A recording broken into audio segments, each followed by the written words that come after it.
Hey everyone, तो guardians of the Galaxy volume 2 release हो चुके हैं और मुझे पता है अभी तक आधे से ज़्यादा लोगों ने मूवी देख लिया होगा। और अगर अभी तक नहीं देखा है तो आप इस मूवी रिव्यू को देख सकते हैं क्योंकि ये नॉन स्पॉइलर रिव्यू होगा, इसलिए मैं आपके लिए मूवी का मज़ा स्पॉइल नहीं करूँगा। So let's get into it. तो जैसे कि हमें पता है मूवी के डायरेक्टर है जेम्स गन, जिन्होंने वॉल्यूम 1 को भी डायरेक्ट किया था।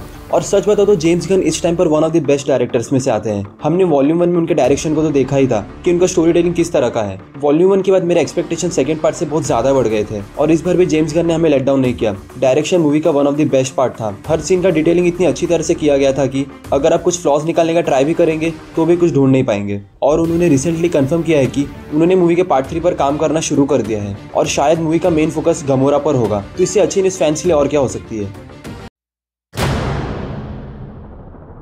अगर मूवी में एक से ज़्यादा मेन कैरेक्टर हो तो कभी कभी ऐसा होता है कि मूवी प्रॉपरली हर चीज़ को एक्सप्लेन नहीं कर पाता और हर स्टार को same amount of screen time नहीं मिलता। लेकिन जेम्स गन और रूसो ब्रदर्स को इस चीज़ को अच्छी तरह से हैंडल करना आता है। सिविल वॉर में भी रूसो ब्रदर्स ने हर कैरेक्टर को शाइन करने का मौका दिया और इसी चीज़ को फॉलो किया जेम्स गन ने। हर स्टार को अच्छा स्क्रीन टाइम दिया गया है और हर एक्टर ने अपने रोल को बहुत अच्छी तरह से प्ले किया है। Guardians of the Galaxy volume 1 से पहले क्रिस प्रैट का फैन फॉलोइंग उतना ज़्यादा नहीं था, लेकिन फर्स्ट पार्ट और अब सेकंड पार्ट के बाद उनका फैन फॉलोइंग बहुत ज़्यादा हो गया है। और मूवी देखने के बाद आपको ऐसा ज़रूर लगेगा कि स्टार लॉर्ड का रोल क्रिस प्रैट से अच्छा और कोई नहीं प्ले कर सकता। ऑफ कोर्स ट्रेलर देखने के बाद हमें पता चल गया था कि स्टार लॉर्ड का इस मूवी में मेन रोल होगा क्योंकि ये मूवी पीटर और उसके डैड पर ज़्यादा फोकस्ड है। गमोरा के कैरेक्टर को भी इस मूवी में ज़्यादा डेवलप किया गया है, उसके और पीटर के रिलेशनशिप पर भी ज़्यादा फोकस हुआ है। लेकिन मोस्टली गमोरा का इंटरैक्शन इस मूवी में नेबुला के साथ था। मूवी में बहुत सारे लाइट मूवमेंट्स है जब आपको नेबुला के लिए बहुत फील होगा। आपको पता चलेगा कि जितना बुरा वो खुद को दिखाती है वो उतनी है नहीं, बस सिचुएशंस ऐसे हो जाती थी कि उसका डार्क साइड बाहर आ जाता था।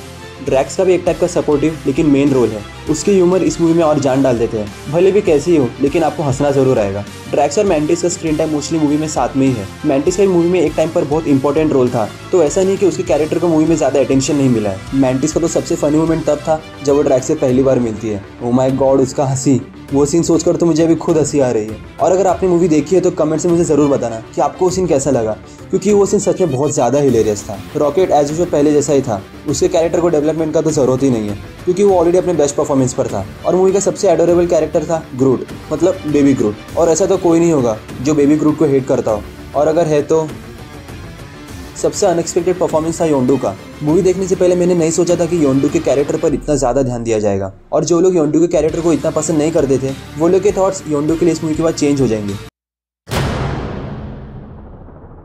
मूवी के सबसे बेस्ट पार्ट थे एक्शन सीन्स और विजुअल इफेक्ट्स।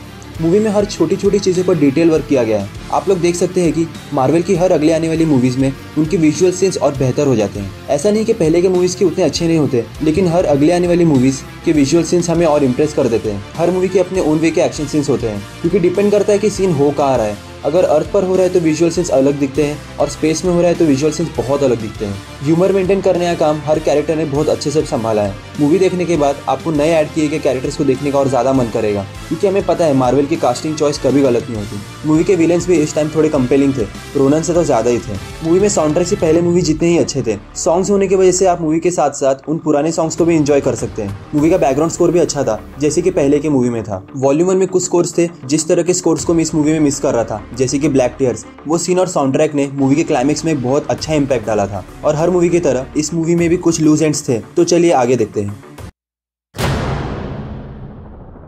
वैसे तो मूवी में ज़्यादा कुछ फ्लॉस थे नहीं, लेकिन एक टाइम आया था जब मूवी का पेस थोड़ा स्लो पड़ गया था, लेकिन तभी मूवी में कुछ ऐसा ट्विस्ट आया जिसे फैंस ने कभी एक्सपेक्ट नहीं किया होगा। और पता नहीं कि मुझे पार्ट 1 सेकंड पार्ट से ज़्यादा पसंद आया था। ऐसा नहीं कि सेकंड पार्ट अच्छा नहीं था, लेकिन फर्स्ट पार्ट अभी भी मेरी फेवरेट गार्डियंस की मूवी है। और जैसा कि बोला गया था, मूवी में 5 पोस्ट क्रेडिट सीन है, लेकिन किसी में भी इन्फिनिटी वॉर का कनेक्शन नहीं बताया गया, क्योंकि गार्डियंस भी एक कॉस्मिक मूवी है, तो किसी तरह का कोई कनेक्शन दिखाया होता तो इन्फिनिटी वॉर के लिए हाइप और ज़्यादा बढ़ जाता। बस मूवी में यही कुछ प्रॉब्लम्स थे, बाकी वरना मूवी बहुत अच्छी थी। ऑफ कोर्स अगर आप मार्वल मूवीज़ के फ़ैन हैं तो मेरा ओपिनियन तो मैटर ही नहीं करता, क्योंकि मैं अच्छा बोलूँ या बुरा, फैंस तो मूवी देखने ज़रूर जाएंगे ही। अगर आप विजुअल इफेक्ट्स और एक्शन के फ़ैन हैं तो ये मूवी कंप्लीट शो स्टीलर है। And now time for a quick Marvel comic book fact.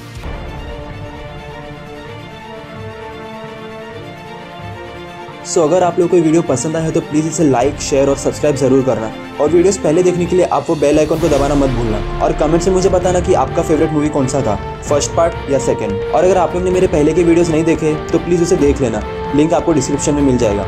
You can also follow us on Facebook and Instagram. So this is the Indian Nerd signing off. Bye.